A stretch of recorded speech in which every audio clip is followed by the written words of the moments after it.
This is The Coolest Show, brought to you by Hip Hop Caucus's Think 100%. It's the coolest show you know, keep the culture connected. It's the coolest show you know, in your ear, yeah, respected. Expert level information, entertainment, education. Rev here, we got you covered as you hit your destination. Climate rules everything around me. For those who lost focus, close your eyes and just dream.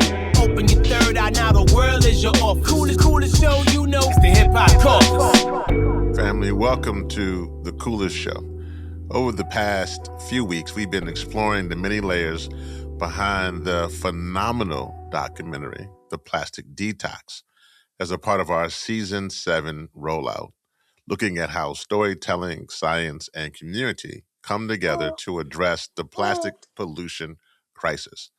First, we explored the production side, how filmmakers bring these stories to life. Then we looked at the pollution itself, the chemicals and plastics making their way into our environment and even into our bodies. Today, we focus on the people. And if you've seen the documentary, you will notice these people and the baby and you hear in the background. Because behind every statistic, every study, and every headline about pollution, there are real families, real babies, and real communities living with the consequences. So today, we're joined by Julie and Eric Isaac, whose story helps bring the human dimension of the plastic crisis into focus through their participation in the Plastic Detox, premiering and on Netflix. Let's get into it. So first, I'm excited to talk to you both, and I'm really excited to have the baby. It actually makes it even more special in this conversation because you know that is a thrust. There's a whole through line about literally how plastic is not allowing us to have kids and babies like we should, and it's a real deal. And I want to get to that conversation because it's such an important one. And people are glued. I know they have been glued to now watching and hearing your voice. But before we get to that, who is Julie and Eric Isaac, and where do you come from? Who would you say is your community, and why did you feel it was important to be a part of the Plastic Detox? I want to go first. Yeah, I'm more simple. Um, I was raised in Miami, so I've lived here most of my life. I was born in Brazil, but and then I'm a nurse practitioner, so I didn't really know about this plastic stuff until we were part of the documentary, but it really affected the way I work now because it's so integrated into healthcare, and also I didn't know so much of the stuff that I use at work would affect me or had been affecting me. So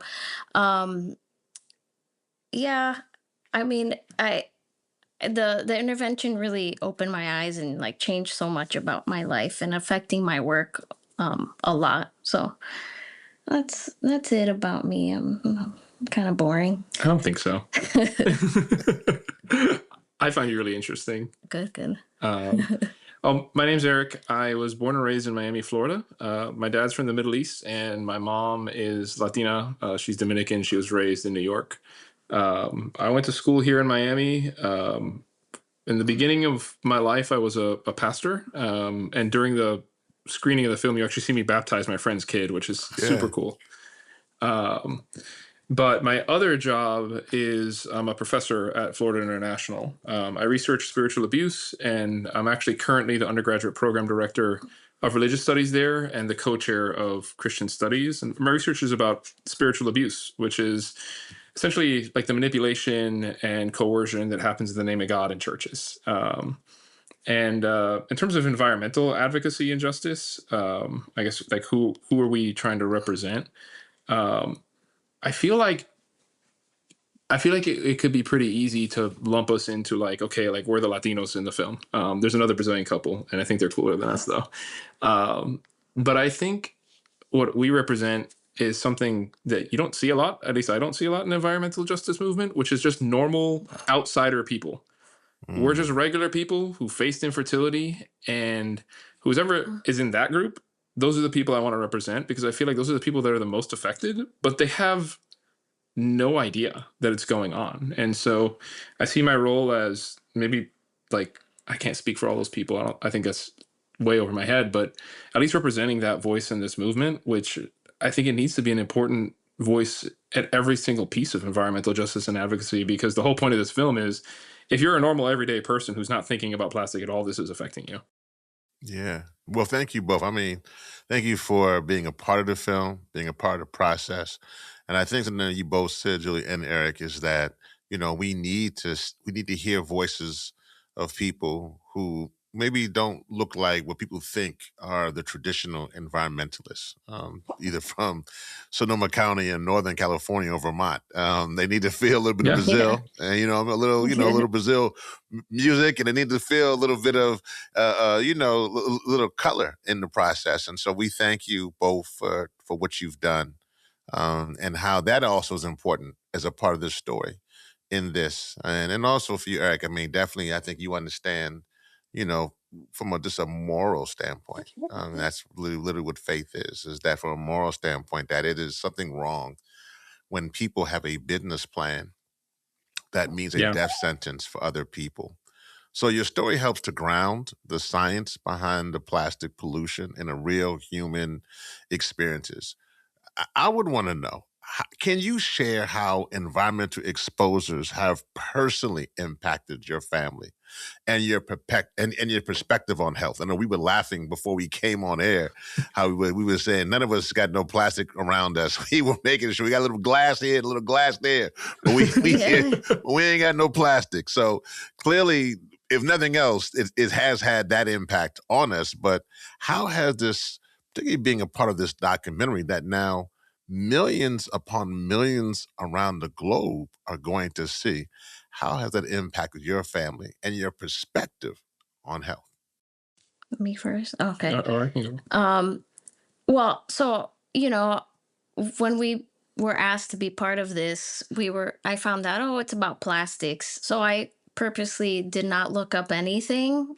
I wanted to have like my real reaction when, I met Shauna and stuff. So it was very shocking to know everything I used at home, like, all my products for uh, shower, washing clothes, everything was bad. Um, so it was very shocking to know it could have been affecting my health. At first, I was like, sure, yeah, I'll make the changes, but really quickly, I noticed like almost a week into eliminating everything that like I was sleeping so much better. Wow. Um, so and that's just something I noticed right away. I have no idea internally. There's so many other things it could have been impacting, that I didn't know until that I still don't know could be affecting. So, um, and then it really played a part when I was pregnant. I really felt like, okay, I have to keep taking this extremely seriously. It would affect the baby. Um, but yeah, your turn. Okay. Well, I mean, you see it in the film. It's literally in the trailer. So like, thanks for editing my infertility into the trailer. But unbeknownst to me, it was making me subfertile or infertile for years. It reduced, like, if you look at the film, like, spoilers, I guess, my sperm count goes up from 7 million to 77 million, which is like, I guess my sperm count was like Bitcoin. Like, it just like went all the way up and just kept going It was up. like, um so I mean, there's well, that. Bitcoin's I think it's moving up now. So I don't know if we can, we got to figure out, then, but we get the, we understand. When Bitcoin was good, that's what my sperm was. um, but tragically, it was also contributing to me being heavier than I desired. When I look at myself at the beginning of that film, when I'm wearing the blue shirt specifically, I was way too thick at the start of the intervention. Like, I was on the verge of like stealing one of her bras because I was growing body parts. And so I'm happy I lost weight from that, and I think, because we didn't read Shauna's book beforehand, which I don't know if they wanted us to, but like, we were just like, let's just get our real reaction on film. But reading more of it, right before the film, we did get pregnant naturally, but we had a miscarriage. And so it was like, we tried and tried and tried, and then finally it happened. So you have all this hope, and then it all goes away because the baby, it doesn't work out. And I think that when you're talking to people who are experiencing infertility, that side of the effect of plastics exposure and toxins exposure, that's like one of the most painful things, because it's like you have all this pain and suffering, then finally this hope, and then it just comes crashing down. And I think that for me, it really changed seeing the environment as part of my health. That is, because when you think of health, you're like, oh dang, I'm getting, I don't look that good. Let me go for a run. Let me hit the gym. But no, like, get the plastic out of your fridge, get the conventional foods with glyphosate out of your kitchen, change like so many of the healthcare products that are marketed towards like Latinos or people like that have endocrine disruptors because of the fragrances. Like for us, it's Fabuloso. No, the cleaning stuff. The cleaning stuff, yeah. Like there's a scene in there where I'm like, here's where the chemical weapons were hidden. Like I say that, and because it's what I thought about. Like it's making people infertile. It's it's affecting us in all sorts of ways. So it definitely changed my whole perspective on health, because now I consider my environment as a part of it.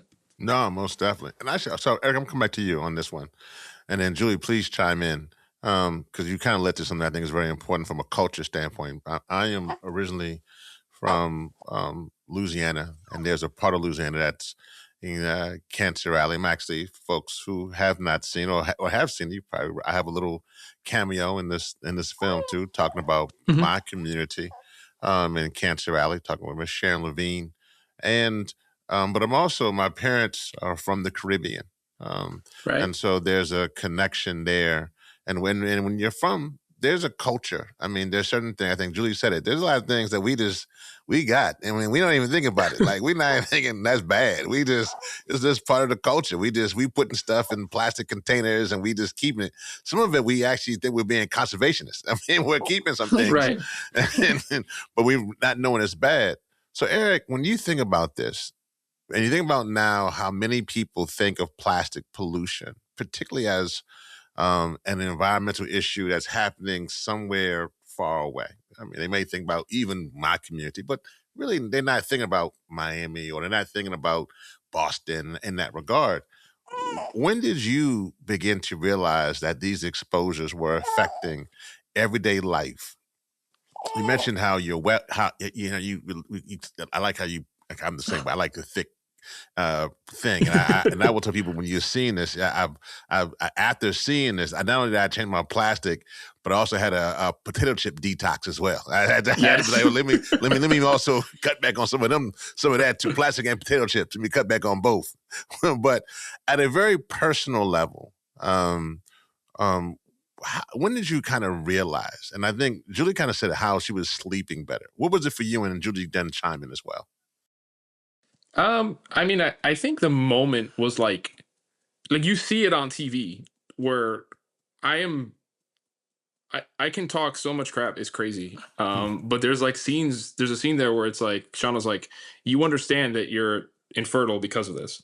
That moment, with my face looking as dumb as I look right now, that's the moment that I realized, like, oh my gosh, like, this is affecting my life at a super personal level. And it's almost like I was able to look back in the past year and kind of synthesize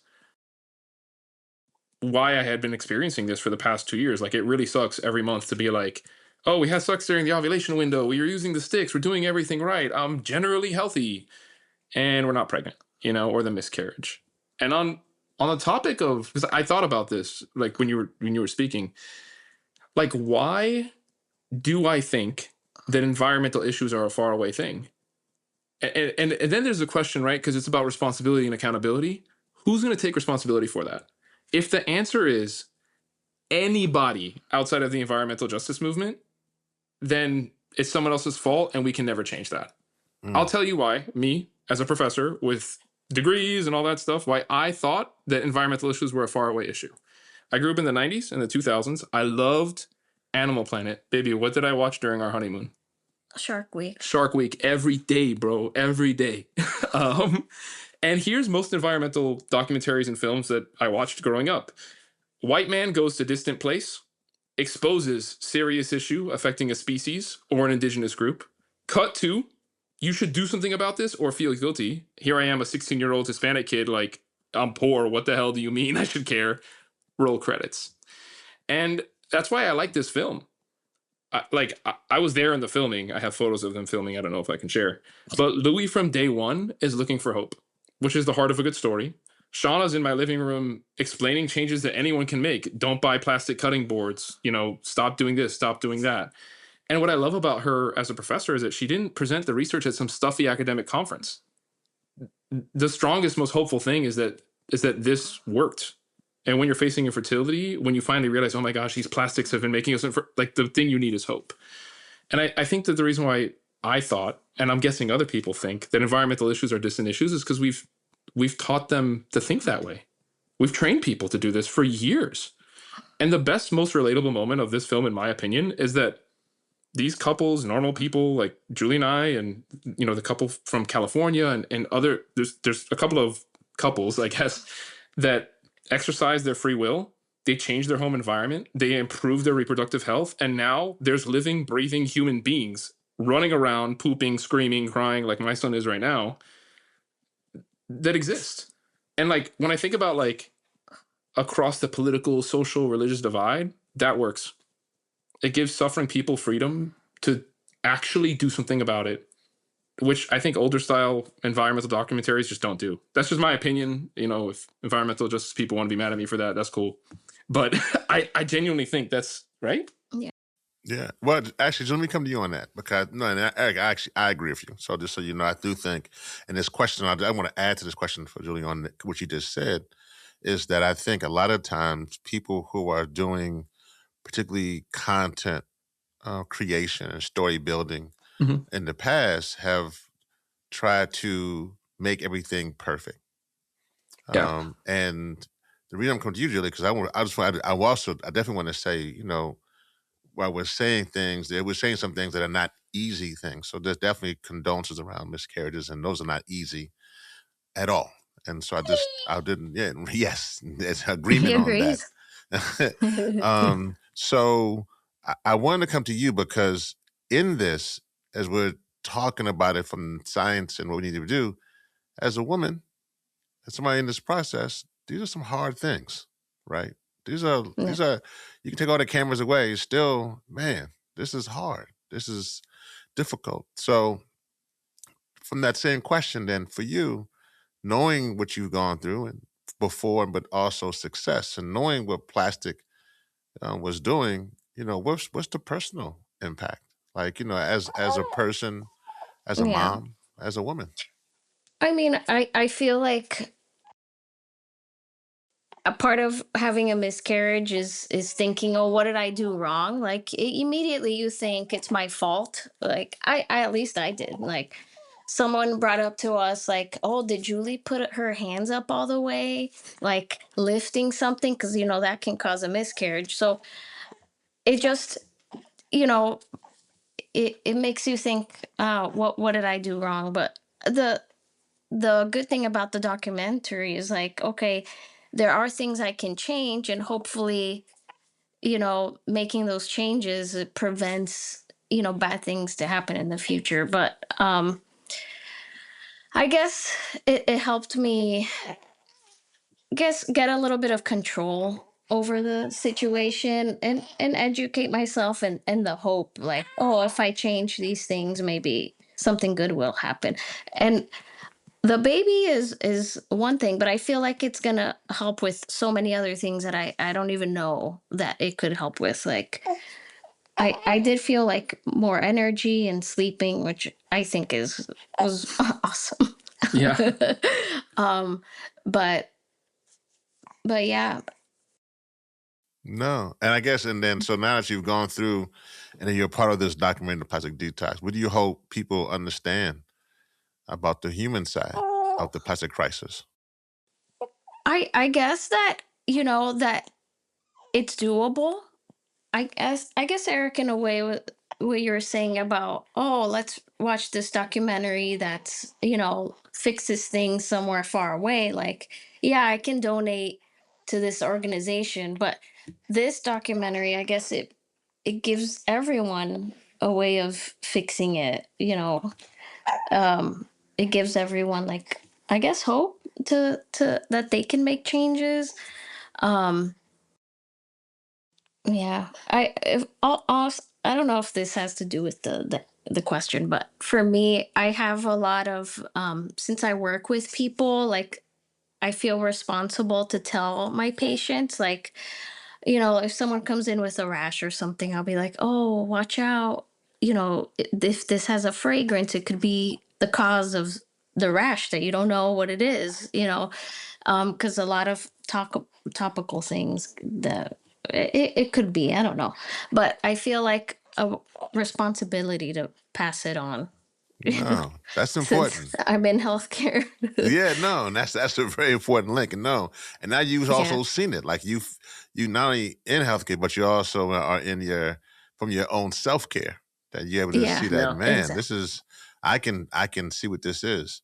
I know, Eric, on your side, you've taken this from being a part of the Plastic Detox. You're now even changing careers. Like you're now you're Yeah. leaving us folks on the cloth and the faith and the academy, and you now are going into, you understand you're going into litigation. Now I'm a big proponent. Yeah. Demonstration without litigation leads to frustration. So I'm actually very happy Yeah. that you're doing that. So let's talk about that, but also about communities who are dealing with these concerns. What are some of the cultural policy driven litigation, do you believe that we need now urgently? Yeah. I guess, when I think about for culture, I'll talk about faith communities. I'll do that second. And then the first thing I'll talk about is like legally and regulatory wise. I didn't know anything about how these chemicals were regulated. There's a scene in the trailer and in the film where it's like a lot of people think the government protects them. I think we know they don't, but you don't think about it with plastics, right? And you don't think about it with petrochemicals and all these things in our bodies. I live in Florida. Growing up, we loved Disney and Universal. Now it's too expensive and we can't afford it. But back then it was cheap. Legally, the system, if I had to explain it to people, is like it's like if Universal Orlando or Disney released a brand new roller coaster and was like, okay, everyone get on the roller coaster and we'll do safety checks after a few thousand people ride it. And then like a whole cart flies off the tracks. And then they do a study and then they do a report and then they fix the issue like 2 years later. That's how chemical regulation works. Chemicals enter the market. The burden falls on communities like your community to prove harm under like the TSCA, which by the way, regulators are trying to roll back right now. And that's the reason I'm interested in studying law. I'm really interested in building a legal framework and building precedent to essentially change the default rule. If you're going to put something in the market, prove it's safe before it goes into people's bodies, in their homes, in their food, before it affects little children who can't even consent to be affected by these things. And I think that from a legal standpoint, even from a business standpoint, the let's run the experiment on the entire population and check back 30 years later it's bold, but it's not a good strategy. And I say this because I've talked about this. All my students know about the film. They all have seen the trailer. They all laughed at the hilarious line about being a human dildo, all that. And I say this provocatively because I teach at a very red school here in Florida. I say toxins from plastic exposure have probably prevented more pregnancies than any abortion pill. And they've also robbed more people of their reproductive rights than any law. And the reason why that makes people uncomfortable is because it makes them think about something that's really real. We love to frame this issue and reproductive rights and pro-life as a political issue. And then, it's solved if your side wins. But that's putting the cart before the horse. It's putting the political cart before the biological horse. It's why this is actually, in my opinion, I'm very hopeful about this. It's a bipartisan problem with a solution that supports both sides' platforms. Let's say you're pro-life, like the most pro-life, like you can't abort anything, bro. You can't even abort your plans for Sunday. Okay. Protecting the unborns is only possible if you can make a fetus. You're pro-choice? I'm rocking with you. There's no choice if no one can get pregnant. endocrine disruption and infertility, they're happening in people's bodies. And like, let's say your side wins the state or the White House, people still can't get pregnant. And so the legal side of this, to me, is so important. And honestly, I think it's just a conversation to pitch it to these people as like, hey, you can, we're both, from a ministry background. You want to name and claim an issue for your side? You better jump on this right now, today. And then the faith thing, because I just left the pastorate. I think the biggest thing faith communities can do is education. And, a lot of churches feel very comfortable offering non-theological advice, right? So you go to a Protestant church and they're probably, I'd say like 50% of them are going to be like, do Dave Ramsey's class. The cynic in me, right? The spiritual abuse researcher is like, you're doing that class so you can teach people to give 10%. The naive part of me that's like believes in human good, there's very little of that left in me, is because they care about the financial health of the congregation. And to me, if I'm talking to pastors, I say do the same about human health. If you care about people's whole health and God made their bodies good, which we read in Genesis, then you got to care about them. That's caring about all of them. There's like this idea of like the Gnostic heresy that like only your soul matters and not your body. We believe Christ had a bodily resurrection, so we care about people's bodies and their health. That's a super Christian pastoral thing to do and to teach your people, and this is a easy way to do it for you. And look, to speak to the cynical people, to appeal to their self-interest, if you care about your bottom line, like the tithing argument for the Dave Ramsey thing, the number one way to have more Christians, to put more butts in the seat so you get more tithes, more family giving units that you talk about behind closed doors, how important your kids' ministry is to make sure people are able to have babies. Because if not, no more kids ministry, no more showing up, no one giving, you're now unemployed. And so I think this is an issue that's so, like, it not only has a good fact pattern, it's also something that we can actually win in the faith area and in the legal area. Powerful. I don't know if that's too long, but that's no. I thought about it. no, that's powerful. And actually, so I want to come this. I have this one more question, but it's I want to layer the question if possible. So this is the first part of the layering of this last question. Julie, you're holding this beautiful human being in your yes. Oh, wow. Yes, you are. Yes, I'm beautiful. Look at me. Yes, you're holding this beautiful human being in your arms. And there's a good chance, hopefully and prayerfully, that he will see and be at least 75 years plus, which is usually what our parents are and so forth and so on.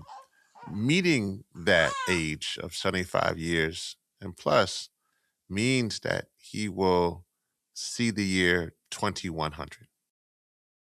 Oh, yeah. Because obviously if he was born now in 75, he'll see the year 2100. Yeah. That's a thing. That's a daunting thing to think about. That person you're holding will see 2100. What do you hope when they look back and they go through the archives of 75 years later and they look and the grandkids and everybody else is looking back and they're seeing their great grandparents and all these different things. They're looking back. What do you hope that we've learned? One, that's the first layer of the question. That when they're looking back at Plastic Detox, 75 years now, hopefully what has changed? And two, for people watching this documentary who may be learning about these issues for the first time, what is the one thing you hope they take away and apply to their own lives or community? Well, I hope, he looks back and he thinks, oh my gosh, I can't believe back in the day my parents had to look up every item they bought before they bought it. I can't believe, like I can't just go to a store and just buy something. I have to like do research. I hope that, in the future he can just buy bread and not have to worry about, oh, there's all these random ingredients in it. Like that there can be some trust in society and the government. I don't know. I just like, I guess, a peace of mind. Yeah. That the things you live around aren't hurting you. I feel like that would be good. And that, there's, I don't know, how much it affects health. Like there's like a lot of research how it affects health now, but there's things that we don't know if it causes cancer, etc. The plastics, but that in general, he's healthy and his family's healthy and everyone's just better. I mean, that would be my hope. What was the second part of the question? Yeah, well, as a mom, you're right. You're looking back. You're hoping when he sees all this, looking back, he's Yeah, like, "Thank you. We have some clean air, clean water. We're not all full of plastic because my peeps were fighting a good fight." That was the first part. But the other part was just people who are watching it. Because obviously that was then and this is now. People who are watching the documentary. What do you hope that they will take from this, how they apply to their own lives and their own communities? I hope that people take it seriously. Like, I feel like half of our friends, they're like, oh, yeah, I'm going to start applying this to my life. And half of our friends are kind of like, oh, that's so weird. Like, who cares? I hope that people take it seriously and actually make a change in their life. You know, and then hopefully that causes like a long-term effect, if more people talk about it. I feel like it's not talked about enough, so there isn't a lot of change going on, but I'm hoping that it does make a big change. Like, I would love to be able to go into a store and just know anything I buy, it's safe, you know but that's with a bunch of people knowing.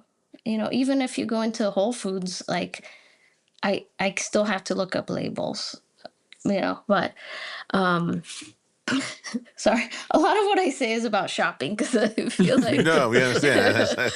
this affected me so much in No, that way, and I'm sure there are a lot of moms and people who are and dads who are like, yeah, we get it. We're now, after watching the Plastic Detox, we're looking at everything. Eric, Yeah, so same question for you. What do you think about from the standpoint of 2100? When your little one will be around 75, 76 years old and sees that, what do you hope that they see from Plastic Detox, and what do you hope that people who are watching it right now take and apply to their own lives? I'll start with him because I love him more than everyone else. Just being real. When he's 75, I'll be dead.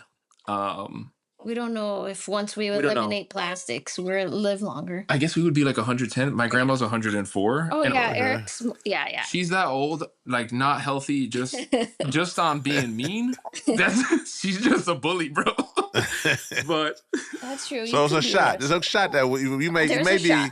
maybe one there's a shot. yeah, or we find some really good drugs and then Yeah. and Find then good drugs. That'll be fun too. that'll be fun too. So it's a shot, but No, I mean seriously, like I hope that by that time he looks back and that him and his son, which would be my grandson, and if he's 75, hopefully his son or his daughter's kids, so his grandkids, never have to face infertility from plastics. You know how devastating it is to get when I went through this, I was like 32, 33. That was the first time in my life my body let me down in the sense of like, okay, you're not producing sperm. Julie went through a year of testing, all this crazy stuff they make women go through. When really the whole time it was plastics affecting me, or I guess plastics affecting us long term. But we don't know because to test eggs is, it's way tougher. But the fact that I was contributing to it sucked and it was devastating. And then to go to 3 different urologists and have everyone look at me and be like, we don't know what the hell is happening. You know how much that sucks? Where it's like, there's something wrong with you. We don't know what's causing it. We don't know what to do. Drink more water. Bro, I'm hydrated. Like, what do you want me? How much more water could I drink? Like, so I don't want anyone to have to face infertility for preventable reasons due to petrochemical products, due to glyphosate, due to anything in Shauna's book. I want my grandkid to be able to just get someone pregnant, boom, in and out, like on purpose. yeah. Because infertility is tragic, and the idea that it's preventable, it kind of lights a fire under me, right? And when you have a son or you have a daughter, a kid, like everything else kind of goes out the window. Your career, it's like we got to make sure he's good. So that's what I want for him, and for God willing, one day my grandson or my granddaughter, And then what do I want people to walk away from? I am like the least disciplined person physically in the world. I suck at maintaining a workout schedule. We suck at going running. We are not health freaks. We're not environmentally conscious people pre the documentary. If a loser like me can do it, so can you. Like, there's hope. Anyone can do this. Like, I'm an idiot. I promise you can do this. And I think people need to hear that, because when you just look at it, like, I've seen so many PowerPoints being in this process. It's so much. And even the first day Shauna showed up to our house, it was like inviting a very kind tornado into my living room. Like what the hell did we do? But it's really doable. And there's hope, and there's something you can do, which when you deal with suffering people, like Julie said, right? Like, you want control of something, you want to be able to do something. This is something you can do that works. At least it worked for us. And I'll stand on Shauna's research and be like, yeah, it'll work for you too, if that's the cause. There's many causes, but yeah. Eric and Julie. Julie, actually, I want to give you the last word before we close in this, because you're holding the baby in this process. Just from the standpoint that when people see Plastic Detox and they see your family, and they see the love that you've now given to them by letting yourself be open, what do you want other moms in particular to just take from this? I think that, I feel like that it's something positive you can do for your family, and it's doable. I think you want the best for your kid. And I want people to take away that, you can do something wonderful for your kid by taking away these items. Yeah, I don't know. That's a lot. And thank you both for giving your time, allowing people to be with you and to see you in this phenomenal documentary, The Plastic Detox, out on Netflix. And you are listening to a special series of The Coolest Show, where we explore how film, production, and storytelling help create solutions for the climate crisis. Our guests today have been Julie and Eric Isaac, whose story in the documentary, The Plastic Detox, highlights the real human impacts of plastic pollution and environmental exposure. And I'm Rev Yearwood, your host of The Coolest Show. Thank you all so much. This was amazing. Thank you. Thank you.